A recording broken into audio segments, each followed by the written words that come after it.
Pangapat, Kenny Ellis, ang coach ni Gervonta Davis. Ang kanyang prediksyon na Uya Inoue via knockout. Ang kanyang rason, direkta ang banat ni Ellis. Inoue is just too explosive. Naniniwala siya na sa oras na makakakonekta ang isang monster sa katawan ni Nakata ni Eva, tapos na ang laban. Panglima, Brian Bomac McIntyre, ang coach ni Terence Crawford. Ang kanyang prediksyon, Junto Nakatani, upset of the year. Ang kanyang rason, para kay Bomac, underrated ang lakas ni Nakatani.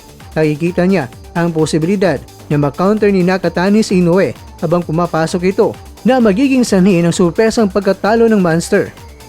Sa gitna ng mga prediksyon mga kwento, lumalabas ang mga teknikal na punto na dapat abangan ng mga fans. Una, ang reach ni Nakatani. Sa taas na halos 5'8", si Nakatani ay higante para sa kanyang divisyon. Kung magagawa niyang panatilihin si Inoue sa dulo ng kanyang jab, mahihirapan ang monster na makalapit. Ang bodywork naman ni Inoue, kilala si Inoue sa pagwasak ng sikmura ng kalaban dahil mabang katawan ni Nakatani. Mas malaki ang target niya para sa mga body shots. Mga kwento, bago ka tumalpak, isipin mo na talagang gamble responsibly. Huwag padalos-dalos sa pagtalpak. Sana sa mga experts na nagbigay ng mga prediksyon ay naging guide ninyo kung sino ang pambato nyo.